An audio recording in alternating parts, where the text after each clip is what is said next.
সাপে জবান খুলে কয়, নবী গো মাপ চাই গো নবী, আগেই মাপ করে দেন। ওগো নবী, আমি আপনাকে দেখার জন্য, আমি শুধু এক নজর আপনাকে দেখার জন্য নিজের বাড়ি নিজের এলাকা চাইরা এই গুহায় আশ্রয় নিছি। আমার বাড়ি ছিল ওই যে দেখেন একটা খেজুর বাগান, ওই খেজুর বাগানে আমি থাকতাম, এখানেই আমি থাকতাম। কিন্তু একদিন আমার খেজুর বাগানের পাশ দিয়ে দুইজন ইহুদি পণ্ডিত, তাওরাত কিতাবের পণ্ডিত, দুইজন তাওরাত কিতাবের পণ্ডিত, ওই বাগানে তারা একটু বিশ্রাম নিল।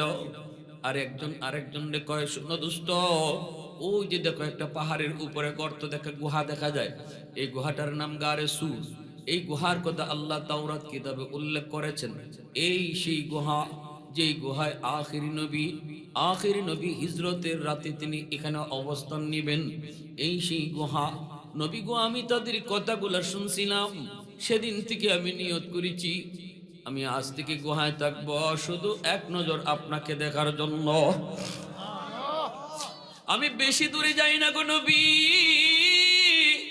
বেশি দূরে যাই না। খাবারের প্রয়োজন, তবু বেশি দূরে যাই না, অল্প কিছু দূরে যাই আবার চলে আসি। শুধু কখন আপনি আবার চলে যান, কখন জানি আপনাকে আবার না দেখি। আজ আমার দীর্ঘদিনের মনের আশা পূরণ হতে চলছে, কিন্তু আপনার আবু বকর পা দিয়ে আমার গর্তের মুখ আটকায় রাখছে, আমি বের হতে পারি না। আমার আর কোনো বের হওয়ার রাস্তাও নাই। গর্তের ভিতর থেকে আমি সাপ চিল্লায় কাঁদতেছিলাম। আমার সাপের কথা আবু বকর শুনে না, আমি সাপের কথা আবু বকর বুঝেও না, কিন্তু আমার তো কলিজা ফেটে যায়। যেই নবীরে দেখার জন্য বাড়িঘর সাইরা এখানে আইছি, এই নবীরে যদি না দেখতে পারি আমি কেমনে বাঁচবো? আবু বকর সিদ্দিক বলে, এটা কোন রাত? হযরত ওমর কয়, সেই রাতটা হলো আমার মায়ার নবীর সাথে হিজরতের রাত। সুবহানাল্লাহ, আওয়াজ দিয়া কও। আওয়াজ হয় নাই রে ভাই, আরো জোরে সুবহানাল্লাহ, আরো জোরে আল্লাহু আকবার।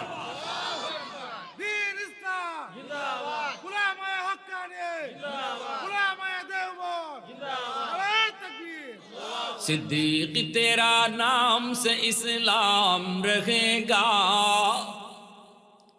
सिद्दीक तेरा नाम से इस्लाम रहेगा, दुनिया की सदाकत में तेरा नाम रहेगा, दुनिया की सदाकत में तेरा नाम रहेगा, फारूक तेरा नाम से इस्लाम रहेगा, दुनिया की अदालत में तेरा नाम रहेगा, उस्मान तेरा नाम से इस्लाम रहेगा, दुनिया की सखावत में तेरा नाम रहेगा, हैदर तेरा नाम से इस्लाम रहेगा, दुनिया की शजाअत में तेरा नाम रहेगा, मुआविया तेरा नाम से इस्लाम रहेगा, दुनिया की सियासत में तेरा नाम रहेगा, दुनिया की सियासत में तेरा नाम रहेगा। मुसलमाনের আওয়াজে কও আল্লাহু আকবার। এমনি সিদ্দিক আকবর চুপ হয়ে গেলেন। উমর কাঁদতেছে, উমরের চোখ দিয়ে পানি পড়ে। হযরত উমর কান্দে আর কয়, আবু বকর, ও ভাই আবু বকর, ওই রাতের নেকিটা তুমি আমাকে দিবানি, যেই রাতে তুমি আমার নবীর জন্য অপেক্ষায় ছিলে। 40টা রাত তুমি ঘুমাও নাই। নবী বলেছিলেন, আবু বকর, কোন এক রাতে তোমাকে নিয়ে আমি মক্কা থেকে মদিনায় হিজরত করব, তুমি রেডি থেইকো, প্রস্তুত থেইকো, সতর্ক থেইকো। সেই দিন থেকে আবু বকর 40 রাত পর্যন্ত তিনি বিছানায় পিঠ লাগান না, দরজার পাশে দাঁড়ায় থাকেন, কখন নবী এসে দরজায় আস্তে করে ডাক দিবেন। 40টা রাতের পর আমার নবী, রহমতের নবী, মায়ার নবীর ঘর যখন আবু জাহেলের চেলাপেলারা নবীর ঘরটা চতুর্দিক দিয়ে ঘেরাও করে ফেললো, চতুর্দিক দিয়ে দুশ্মন নবীর ঘর ঘেরাও করে ফেললো। নবীজি ঘরের মধ্যে আর আলী নবীর পাশে। আল্লাহর নবীকে আল্লাহ বলতেছে, বন্ধু, এখনই তোমার হিজরত করার টাইম, এখনই তুমি ঘর থেকে বের হও। আল্লাহর নবী কয় আল্লাহ কেমনে বের হব, ওরা তো ঘরের চতুর্দিকে অস্ত্র নিয়ে দাঁড়ানো, কোন দিক দিয়ে আমি বের হব? আল্লাহ কয় বন্ধু হাতের মধ্যে এক মুষ্টি বালু নাও, এই বালুটা সূরা ইয়াসিনের আয়াত পড়ে ফু দাও, সবগুলি দুশমনকে আমি অন্ধ বানায় দিব। নবী কয় আল্লাহ এই দিকে যদি বালু মারি ওই দিকের দুশমন তো ওরা বেঁচে যায়, ডান দিকে মারি যদি বামের দুশমন বেঁচে যায়। আল্লাহ কয় বন্ধু বালু মারা তোমার কাম, আর চতুর্দিকের দুশমনকে অন্ধ বানায় দেওয়া আমি আল্লাহর কাম। আল্লাহ নবী রহমতের নবী আলী রাদিয়াল্লাহু তাআলা আনহুকে কয় আলী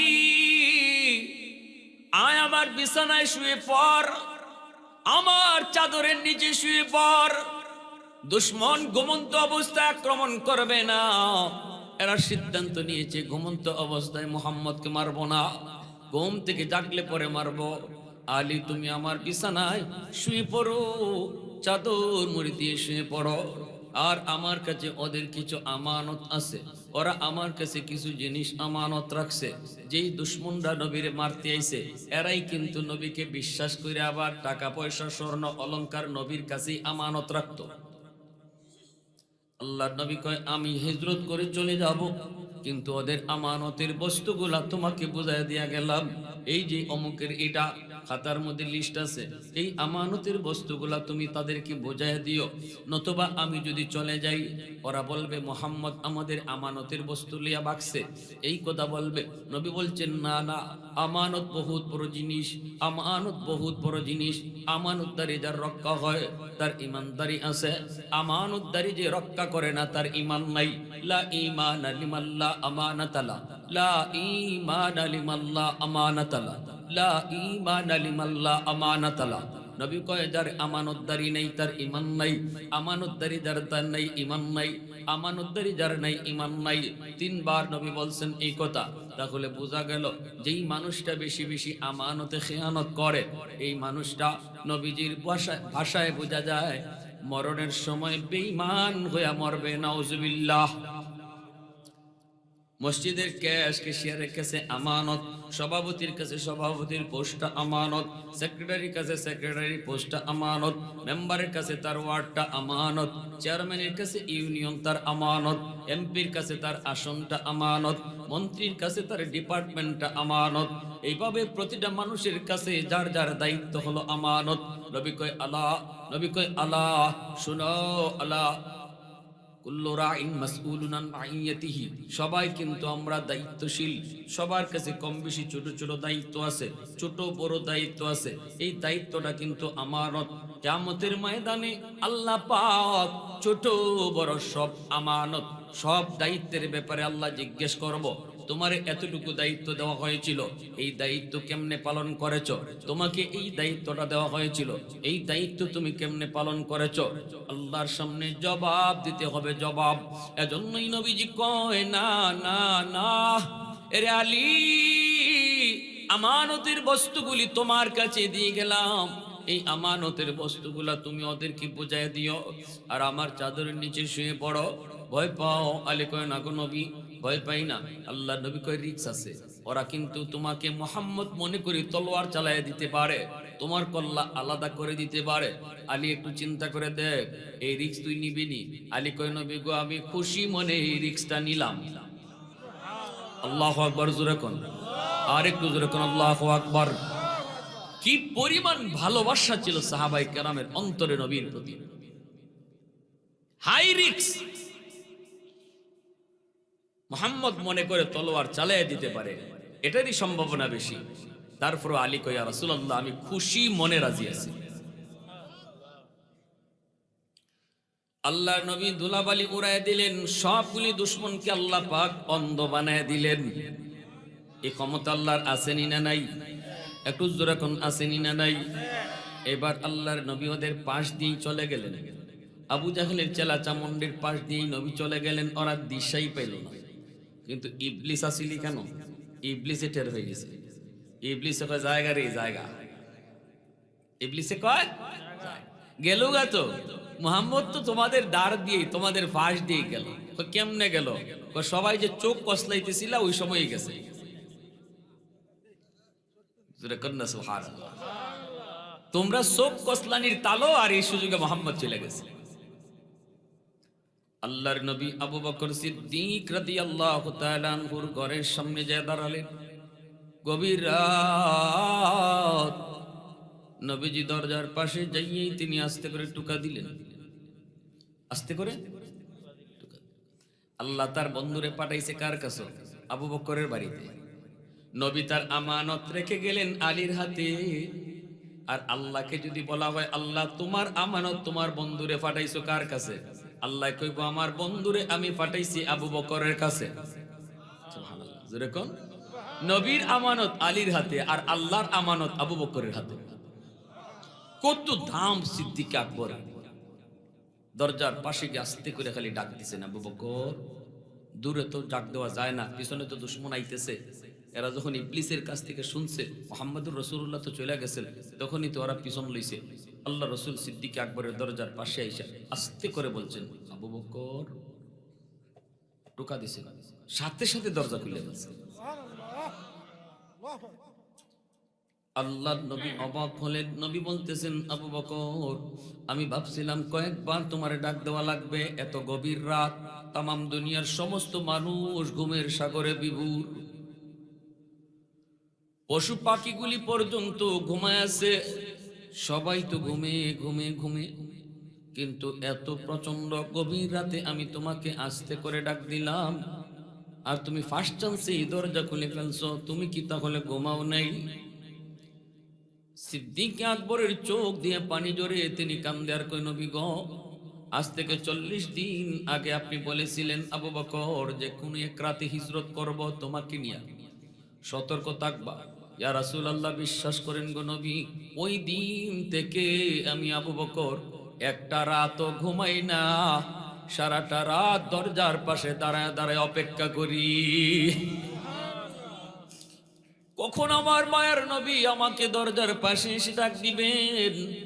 আর দরজা খুলতে যদি কষ্ট হয়, দরজা খুলতে যদি একটু দেরি হয়, আমার মায়ার নবীর কষ্ট হবে। এজন্য আমি দরজার পাশে দাঁড়ায় থাকি। আল্লাহর নবী বুকের সাথে বুক মিলায় কপালে চুমু খাইলেন। নবীজির চোখ দিয়ে পানি ঝরছে। আল্লাহকে বলেন, আল্লাহ তুমি তো দেখছো তোমার আমার আবু বকর তোমার বন্ধুর জন্য কত ভালোবাসা। আল্লাহ আমার আবু বকরকে আমি ভালোবাসি, তুমি আল্লাহ তারে ভালোবাসো। মায়ার নবীকে নিয়ে তুমি রওনা দিয়েছো।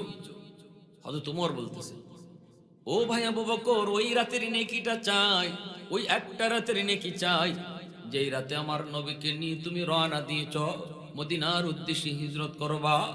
নবীকে নিয়ে রওনা দিয়েছো, পিছনে দুশমন ধাওয়া করে 100 উটের ঘোষণা দিল আবু জাহেল, মুহাম্মদকে যে ধরে দিতে পারবা তারে 100 উট পুরস্কার দেওয়া হবে। মক্কার কাফেররা চতুর্দিকে ছড়িয়ে পড়ল। আল্লাহর নবীকে নিয়ে তুমি গারে সুর, ওই যে গুহা, যেই গুহা, এই একটা গুহা গারে সুর, এই গুহার মধ্যে নবীকে নিয়ে তুমি আশ্রয় নিবা, নবীকে নিয়ে তুমি থাকবা।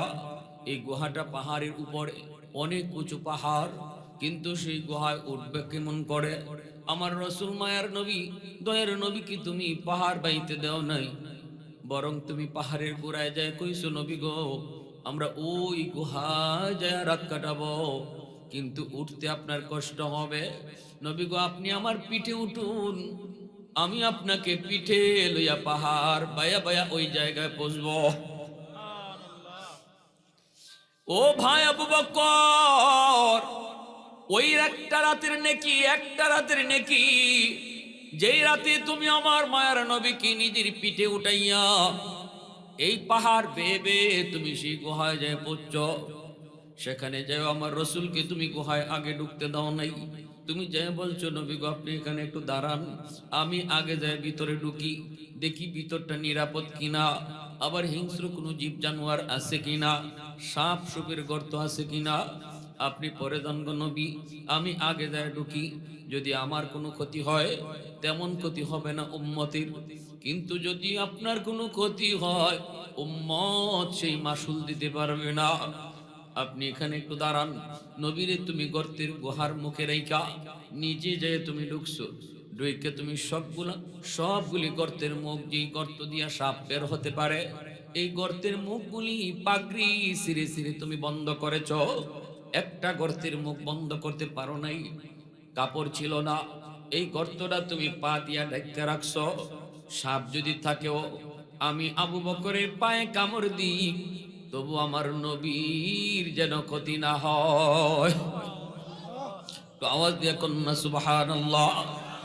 আমি আবু বকর মারা যাই সাপের কামড়ে, অসুবিধা নাই, অসুবিধা নাই, কিন্তু আমার মায়ার নবীর যেন ক্ষতি না হয়। এই গর্তটা তুমি পা দিয়ে ডাইকা রাখছো। এরপরে মায়ার নবীর ভিতরে ডাক দিয়েছ, নবীজি ভিতরে ঢুকলেন। নবীকে তুমি বলতেছো, ইয়া রাসূলুল্লাহ, কষ্ট হয়েছে গো নবী অনেক, আপনি ঘুমান, আপনি বিশ্রাম নেন। অথচ কষ্টটা তোমার সেদিন বেশি হয়েছে, 40টা রাত তুমি ঘুমাও নাই, এই মুহূর্তে ঘুমের প্রয়োজন ছিল তোমার বেশি। পাহাড় তুমি নবীকে পিঠে নিয়ে উঠছো, কষ্ট তোমার বেশি হয়েছে। এরপরও নিজে না ঘুমাইয়া আমার নবী রহমতের নবীর নিজের উরাতে তুমি ঘুম পাড়াইয়া দিছ না সুবহান। আর একটু জোরে কন্যা সুবহানাল্লাহ। আমার রহমতের নবীরে তুমি উরুতে ঘুম পাড়াইয়া দিছ, অথচ ঘুমের প্রয়োজনটা তোমার বেশি ছিল। নবীজি তোমার উরুতে ঘুমায়া গেছেন, আর তুমি আমার নবীর মায়াবী চেহারাটা নয়ন জোড়ায় তুমি দেখতেছ, এত কাছে থেকে নবীর দেখতেছো। তোমার উরুতে নবী ঘুমায়, দু জাহানের বাদশা তোমার উরুতে ঘুমাইতেছে, দু জাহানের সরদার তোমার উরাতে ঘুমাইতেছে, আর তুমি নয়ন জোড়ায় চেহারা দেখতেছো। ওই মুহূর্তে যে পাটা গর্তের মধ্যে দিয়া রাখছো, ওই গর্তের মধ্যেই ছিল একটা বিষাক্ত সাপ। এই সাপটা তোমার পায়ে কামড় দিল, বিষের যন্ত্রণায় তুমি ছটফট করো। বিষাক্ত সাপের কামড়, কত বিষ, কত যন্ত্রণা, কিন্তু তুমি বডি নড়াচড়া করো না, কারণ বডি নড়াচড়া করলে আমার মায়ার নবীর ঘুম ভেঙে যাবে। সাপের বিষের যন্ত্রণাটা দাঁতে দাঁতে কামড় দিয়া, সাপের বিষের যন্ত্রণা দাঁতে দাঁতে কামড় দিয়ে তুমি হজম করেছ, তবু শরীর নড়াচড়া করো না, কারণ আমার নবীর ঘুম ভাঙলে নবীর কষ্ট হবে। আওয়াজ দিয়ে কন্যা সুবহানাল্লাহ, আরো জোরে কন্যা সুবহানাল্লাহ। উলফত মে তেরি ওয়াইসি নে দন্দান কো তোরা, বু বকর উমর নকশ কদম তেরা ন ছুরা। उल्फत में तेरी वही सीने दंदान को तोरा, बू बकर उमर नक्श कदम तेरा न चूरा। अयो शाक नबी वाके असरार मदीना, सुल्तान का सुल्तान है सुल्तान मदीना, सरकार का सरकार है सरकार मदीना, गुलजार का गुलजार है गुलजार मदीना। अल्लाह ने मक्का ही में ये काबा बनाया, इस काबा का काबा तेरी मरकद को बनाया। अल्लाह ने मक्का ही में ये काबा बनाया, इस काबा का काबा तेरी मरकद को बनाया। ऐसा लम्हा जी चले जा राह मदीना, सुल्तान का सुल्तान है सुल्तान मदीना, सरकार का सरकार है सरकार मदीना, गुलजार का गुलजार है गुलजार मदीना। मोहब्बतेर साथे आवाज दिया कोन अल्लाहु আকবার, आरो जोरे अल्लाहु আকবার। আমার ভাইরা বন্ধুরা, এইবার সিদ্দিকে আকবরের চোখ দিয়ে পানি ঝরে, বিষের যন্ত্রণায় বডি নড়াচড়া করেন না, কিন্তু দাঁতে দাঁতে কামড় দিয়ে হজম করেন। চোখ দিয়ে তো পানি পড়তেছে, একটা পানির ফোঁটা নবীর পবিত্র গালে পড়ে পড়ল। নবীর পবিত্র গালে যেই মাত্র চোখের পানির ফোঁটা পড়ল, সাথে সাথে নবীর ঘুম ভেঙে গেল। নবীজি ঘুম থেকে উঠেই দেখেন আবু বকরের চেহারা কালো হয়ে গেছে। নবী বলতেছেন, আবু বকর কি হয়েছে? সিদ্দিক বলি, ইয়া রাসূলুল্লাহ, সাপে কামড় দিয়েছে। নবী কয় কোথায়? কয় নবী কো পায়ে। আল্লাহর নবী সাথে সাথে তার পবিত্র লব মোবারক আঙ্গুলের মধ্যে নিলেন, নিয়ে নবী বিসমিল্লাহ করে ওই জায়গার মধ্যে লাগানো মাত্রই বিষাক্ত সাপের বিষ আল্লাহ পানি করে দিল। নবীজির লবের মধ্যে কি পরিমাণ অ্যান্টিবায়োটিক ওষুধ, আল্লাহর নবীর লবের মধ্যে কি পরিমাণ পাওয়ারফুল অ্যান্টিবায়োটিক, লাগানো মাত্রই বিষাক্ত সাপের বিষ পানি হয়ে গেছে। নবী কয় আবু বকর, ও আবু বকর, কেন আমাকে ডাক দিলি না? কেন আমাকে তুমি ডাক দিলা না? সিদ্দিক বলে ইয়া রাসূলুল্লাহ, আপনার ঘুম ভাঙালে আপনার বড় কষ্ট হবে, এজন্য আমি ঘুম ভাঙ্গাই নেই। নবীজি তখনই সাপরে ডাক দিছে, সাপ বের হয়ে আয় তুই গর্ত থেকে। সাথে সাথে নবীর কথা সাপ বের হয়ে আইছে। আল্লাহ নবী সাপরে কইতেছে, তুই আমার আবু বকরের পায়ে কেন কামড় দিছ ক? সাথে সাথে আল্লাহ সাপের জবান কইলা দিছে। সাপের জবান কইলা কয়, নবী গো মাপ চাই গো নবী, আগেই মাপ করে দেন। ওগো নবী, আমি আপনাকে দেখার জন্য, আমি শুধু এক নজর আপনাকে দেখার জন্য নিজের বাড়ি নিজের এলাকা চাইরা এই গুহায় আশ্রয় নিছি। আমার বাড়ি ছিল ওই যে দেখেন একটা খেজুর বাগান, ওই খেজুর বাগানে আমি থাকতাম, এখানেই আমি থাকতাম। কিন্তু একদিন আমার খেজুর বাগানের পাশ দিয়ে দুইজন ইহুদি পণ্ডিত, তাওরাত কিতাবের পণ্ডিত, দুইজন তাওরাত কিতাবের পণ্ডিত ওই বাগানে তারা একটু বিশ্রাম নিল।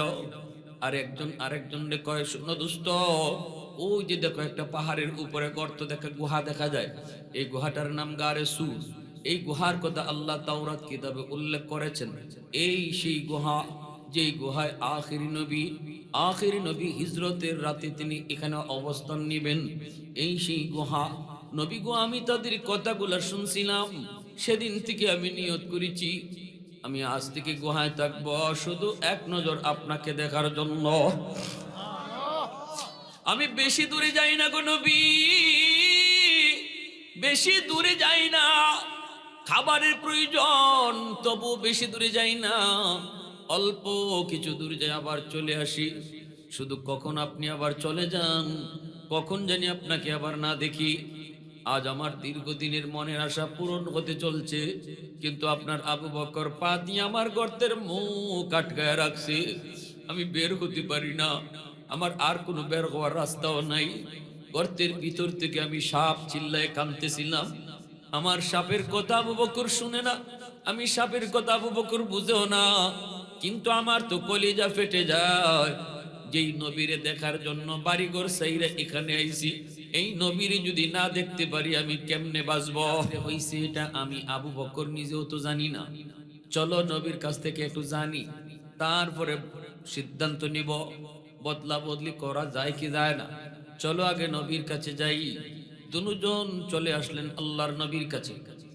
দুজনই নবীজির শ্বশুর, দুজনই নবীর যেরকম আবু বকর নবীর শ্বশুর, উমর নবীর শ্বশুর, আর পরের দুইজন খলিফা, উসমান নবীর দামান জামাই, মেয়ের জামাই, আর আলীও নবীর মেয়ের জামাই। চারজন খলিফার মধ্যে প্রথম দুইজন নবীর শ্বশুর, পরের দুইজন হলেন নবীর মেয়ের জামাই। ঠিক না? আবু বকর সিদ্দিকের মেয়ে কে? আম্মাজান আয়েশা।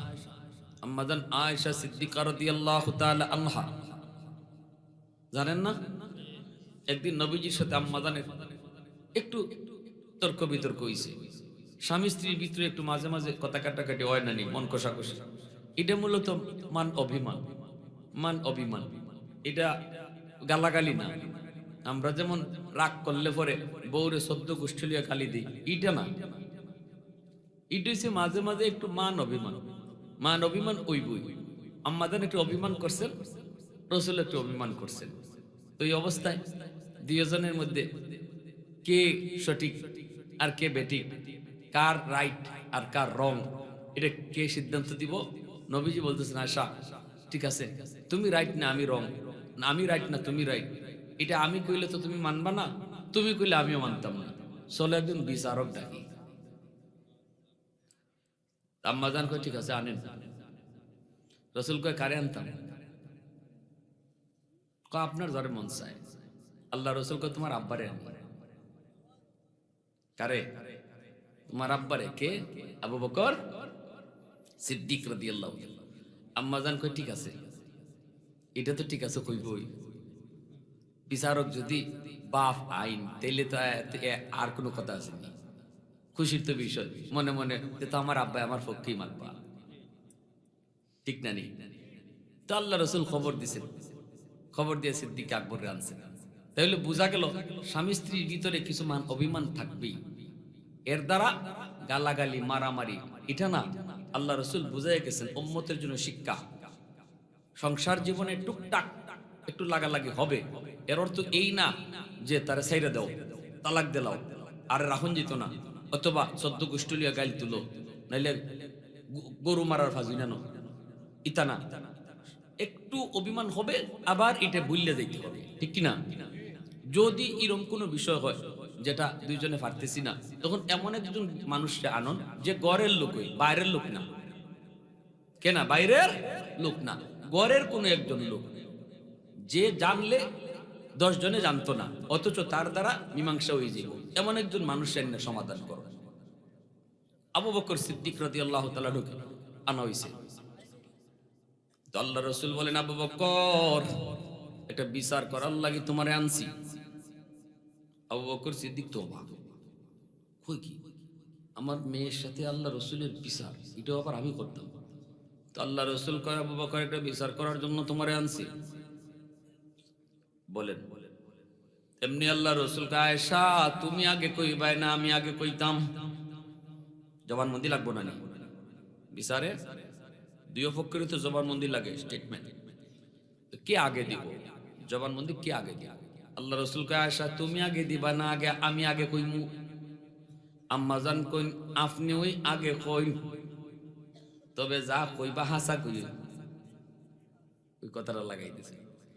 যেই মাত্র কইছেন যা কইবা হাসা কইন, সাথে সাথে রসুল তো আর রাগ হইছেন না, আমার রসুল তো রহমতের নবী, নবী তো সবসময় মুখে মুচকি হাসি।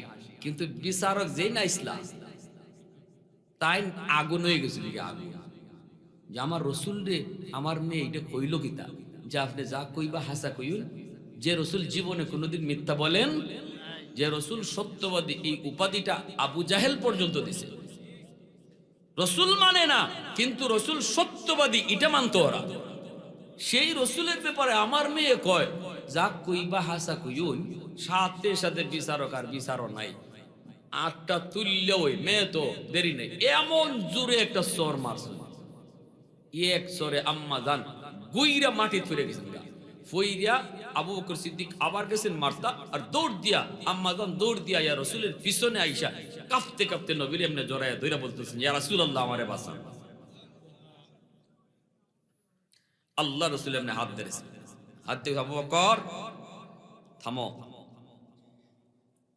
মারতে আনছি না, বিচার করবার লাগে আনছি, হাত তুললা কেন? আল্লাহু আকবার জোরে বলেন। আমরা হইলে কইলাম না দেও আরো কয়েকটা, কিতা কই? আমরা হইলে কইলাম না আমি তো পারিই না, দেও, সুযোগ পাইলে এটা করলাম না। কিন্তু আল্লাহ রসুল কইতেছেন ধমক দিয়া, আবু বকর বিচারের লাগে আনছি, মারবার লাগে না, মারছো কেন? সিদ্দিক আকবর সাথে সাথে থামে গেছেন, দাঁড়াই গেছেন, চুপচাপ, আর কোনো কথা নাই। আল্লাহ রসুল গরম হয়ে গেছেন, নবীজি গরম হয়ে বলতেছেন, যাও বিচার করা লাগবে না তোমার, বের হও, ঘর থেকে বের হও। সিদ্দিক সাথে সাথে ঘর থেকে বের হয়ে গেছে, আর আম্মাজান তো পিছনে কাঁপতেছেন ডরাইয়া, বাপের থাপ্পড় খাওয়া।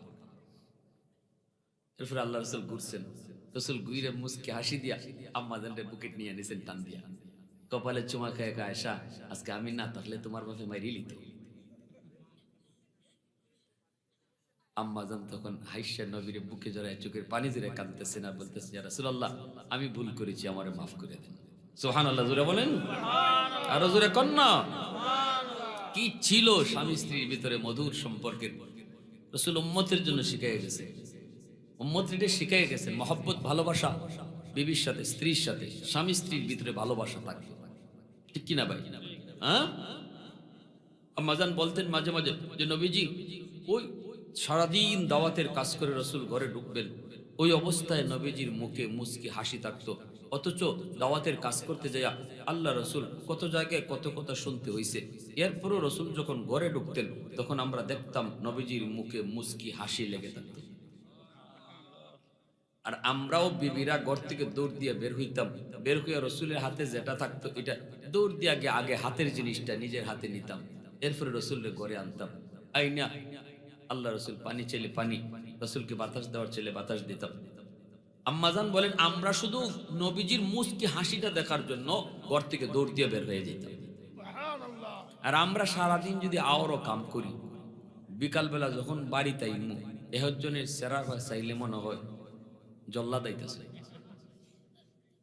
হ্যাঁ ঠিক নেই, সেন্টার মিটার ঠিক থাকে নি, মিটার হাই মিটার একটু হয়ে থাকে। ঘরের ভিতরে ডুবকে বালা কথা কইল তখন ভাল লাগে না। হ্যাঁ ডুবকে ওই একটা না একটা সিল্লি আমরা দিম, কারণ সারাদিন যে আওরতে খেয়েছি এটা বুঝাইতে আমি বলিনি, এটা বুঝানি লাগবে তো করো। তো এই জন্য ম্যাডামরাও বুঝে আল্লাহ রে সারাদিন কাম কাজ করে আইছে, এখন যে আমি সামনে যাইতাম কোন ভরসায় যাই, বালা কথা নেবার খারাপ হয়ে যায়, দূর থাকতো আমি বাথরুম হামাই বই দিই, বাথরুমও দর্শনা বেটি তাও বাথরুম হামাই বই দিয়েছি।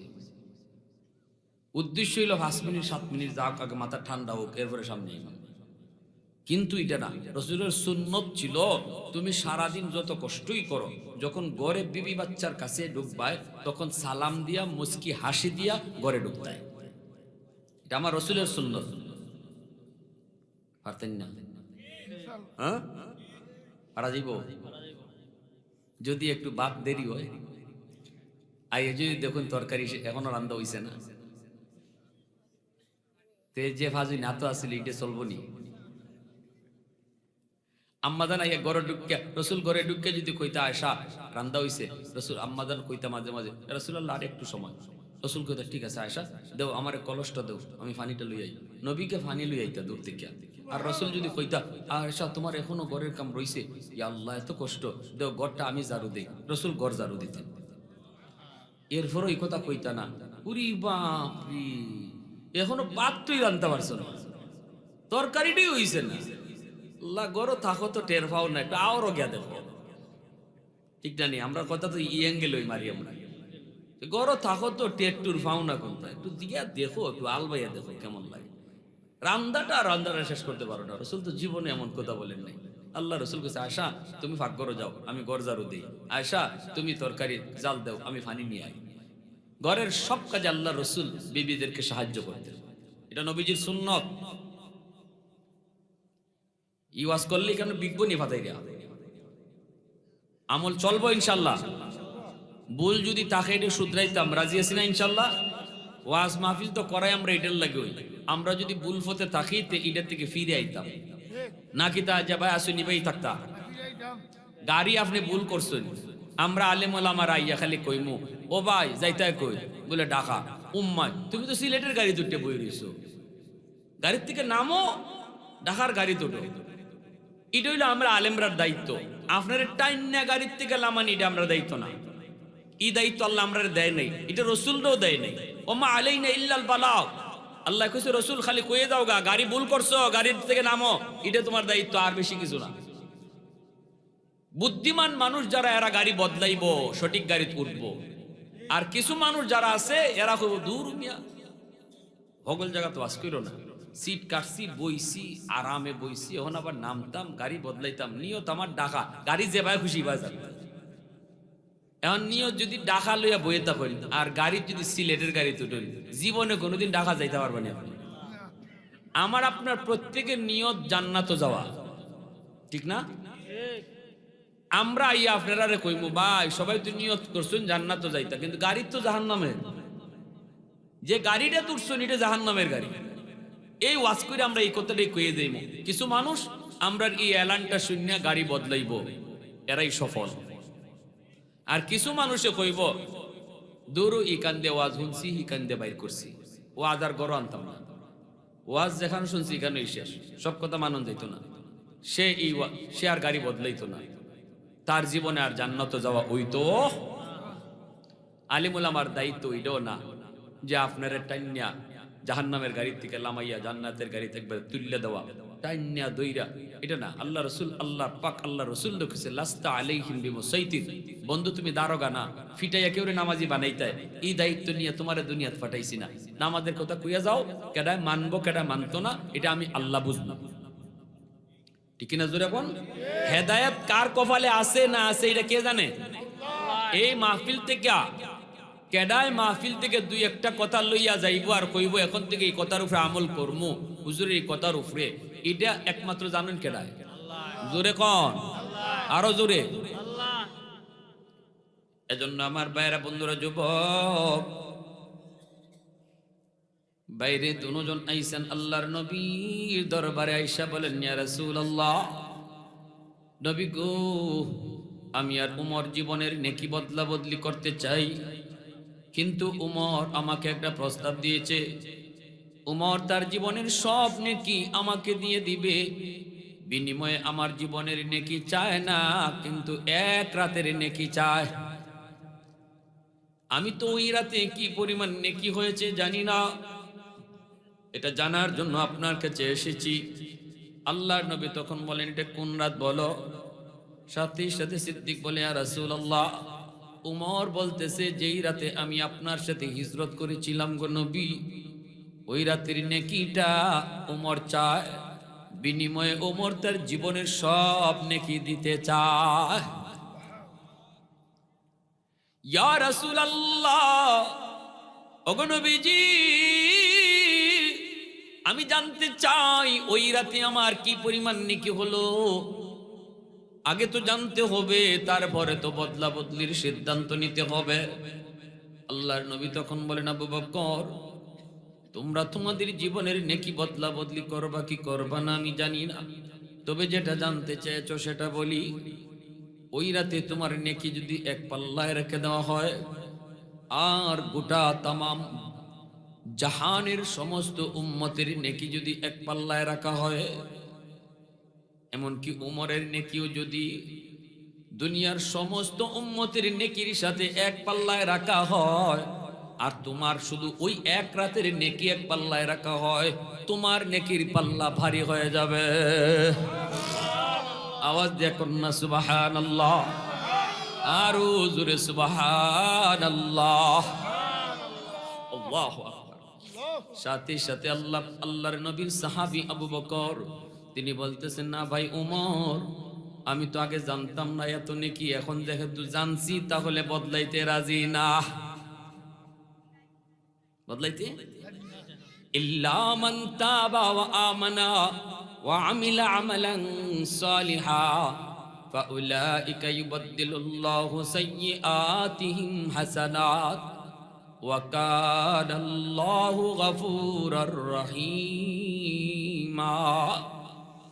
এজন্য আল্লাহ পাক রব্বুল আলামিন কয়, আমার যেই বান্দা ঈমান আনবে, তওবা করবে, তার জীবনের নেকি আমি আল্লাহ গুনাহগুলোকে নেকি বানায় দিব। তওবার দ্বারা পাহাড় পরিমাণ গুনাহ আল্লাহ পাক পাহাড় পরিমাণ নেকি বানায় দেয়। এজন্যই তওবার দ্বারা একজন মানুষ আল্লাহর দ্রুত ওলি হয়ে যায়, অল্প সময়ে আল্লাহর ওলি হয়ে যায়। তওবা কোন জিনিসকে বলে? দিলে দিলে যদি তুমি বলো, আল্লাহ এতদিন যা ভুল করেছি আর ভুল করবো না, আর জীবনে এই ভুল করবো না, এটা শুধু তুমি দিলে দিলে বলবা, কাউকে শুনাইতে হবে না। ইমাম সাহেবের হাত ধইরা গুনার কথা বলতে হয় না রে যুবক, চেয়ারম্যানের হাত ধইরা তওবা করতে হয় না, মেম্বারের হাত ধরে তওবা করা লাগে না। না না, আমাকে শোনায়ও তোমাকে তওবা করা লাগবে না। শুধু মাহফিলের কোনায় বসে দিলে দিলে যদি তুমি বলো, আল্লাহ ভুল করেছি আর জীবনে করবো না। কত বন্ধু কবরে চলে গেল, কত খেলার সাথী কবরে চলে গেল, কত লেখাপড়ার সাথী কবরে চলে গেল, অল্প বয়সের কত যুবক কবরে চলে গেল। আপনাদের এলাকায় যৌবনে যুবক কবরে যায় কি যায় না? বাবার আগে ছেলে মারা যায় কি যায় না? দাদার আগে নাতি মারা যায়, বাবার আগে ছেলে মারা যায়। এজন্য যুবক, তুমি যদি এই কথাটা চিন্তা করো, কবরের দিকে একটা বার তুমি তাকায় দেখো, তোমার মতো একটা যুবক ছিল, জীবনে আশা করেছিল সে নামাজ ধরবে, পড়বে, তওবা করবে, গুনাহ ছাড়বে, কিন্তু সেই সুযোগটা আর পায় নাই। সে কবরে চলে গেছে। তার জন্য কবর কত কঠিন, তার জন্য কবর কত কঠিন শুধু সেই জানে, আর কেউ জানে না। এই কথাটা চিন্তা করে আজকের মাহফিলে বৈশা যদি কো আল্লাহ যা করেছি ভুল করেছি, আর জীবনে নামাজ ছাড়বো না, আর জীবনে গুনাহ করবো না, আর জীবনে মার কলিজায় ব্যথা দিব না, আর কলিজায় বাবারে কষ্ট দিব না। কথাটা কেউ না শুনলো, দিলের কথাটা শুনবে কে? একটু জোরে বলেন কে? দিলের খবর জানেন শুধুমাত্র কেডায়? আরো জোরে কোন কেডা? দিলের খবর কোন দয়াল বাবা জানে? কিবলা বাবা জানে? জটা শাহ জানে? ল্যাংটা শাহ, বদনা শাহ, কোন বাবাই মনের খবর জানে না। মনের খবর জানেন শুধুমাত্র কে? আল্লাহু আলিমুম বিদাতিস সুদূর। অন্তরের খবর জানেন কে? এজন্য তুমি দিলে দিলে শুধু আল্লাহকে বলো, আল্লাহ যা করেছি ভুল করেছি আর করবো না, নামাজ ছাড়ছি আল্লাহ, তওবা করলাম আর ছাড়বো না।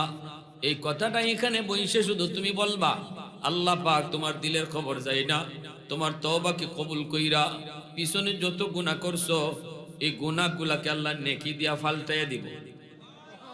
জোরে কন্যা সুবহানাল্লাহ। গুনারে আল্লাহ নেকি দিয়া ফালটাইয়া দিব। গুনারে নেকি দিয়া ফালটাইয়া দিলে অটো আমল নামা খালি নেকি আর নেকি দেখা যাইব, গুনাহ নাই, খালি নেকি আর নেকি। খালি আমার ভাইরা, এজন্যই বলছিলাম যে লম্বা কথা না, আমরা যদি আজকের মাহফিল থেকে নিয়তটা করি, আল্লাহ আর জীবনে তোমারে নাখুশ করবো না, আর নারাজ করবো না। যারা বাপ মারে কষ্ট দিছ, মারে বাদ দেও না, বাবারে বাদ দেও না, বাপ মার সাথে চোখ রাঙ্গায় কথা কও। যদি আজকের এই মাহফিল থেকে নিয়তটা করো, আল্লাহ আর কোনোদিন বাবার মার কলিজায় ব্যথা দিব না। কারণ যেই সন্তান বাপ মার ব্যথা দেয়, এই সন্তানের উপরে আল্লাহ কোনোদিন রাজি থাকে না। আল্লাহর সে নামাজ পড়েও রাজি করাইতে পারবে না, হজ করেও রাজি করাইতে পারবে না, লক্ষ টাকা আল্লাহর রাস্তায় দান কইরো আল্লাহরে রাজি করানো যায় না যদি বাপ মা রাজি না থাকে। এজন্য যদি মা বাবারে রাজি করো, আল্লাহ রাজি। আর আল্লাহ রাজি হইলে এক নাম্বার দুনিয়ার ফায়দা।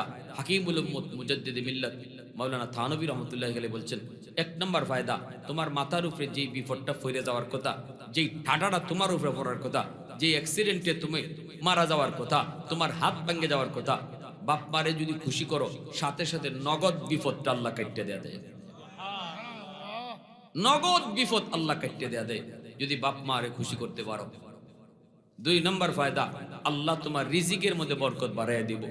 ব্যবসা করো, ফসল লাগাইছো, আল্লাহ এগুলোর মধ্যে বরকত দিব যদি বাপ মার দোয়া থাকে। তিন নম্বর ফায়দা, হাকিমুল উম্মত মুজাদ্দিদ মিল্লাত মাওলানা শাহ আলী থানভী রহমতুল্লাহ আলাইহি বলেন, তিন নম্বর হলো আল্লাহ তোমাকে ইজ্জতের চেয়ারে বসাইব, সম্মানের চেয়ারে বসায় যদি বাপ মার দোয়া থাকে। এই দুনিয়ায় যত জন সম্মানের চেয়ারে বইছেন, প্রত্যেকের পিছনে তার মা তার বাবার দোয়া ছিল। মনে রেখো যুবক, সম্মানের জিন্দেগি যদি চাও, বাপ মারে খুশি রেখে চলতে হবে। বাপ মারে খুশি রেখে চলো, আল্লাহ তোমাকে সম্মানের চেয়ারে বসায় রাখবে। 4 নাম্বার ফায়দা, যেই সন্তানের উপরে বাপ মা রাজি থাকবে, আল্লাহ তাকে দুনিয়ার জীবনেই মক্কা মদিনা জিয়ারত করাই দিবে। মক্কা মদিনা জিয়ারত কেন? রাসূল বলেছেন, মা মিন ওয়ালাদিন বারিন ইয়ানজুরু ইলা ওয়ালিদাইহি নাজরা রাহমাতিন ইল্লা কাতাবাল্লাহু লাহু বিকুল্লি নাজরাতিন হাজ্জাতাম মাবরুরা। সন্তান যখন বাপ মার চেহারার দিকে মায়ার নজরে তাকায়, প্রতি নজরে আল্লাহ হজের সওয়াব দেয়। যখন তার আমলনামায় এতগুলো হজ লেখা হইছে, বাপ মার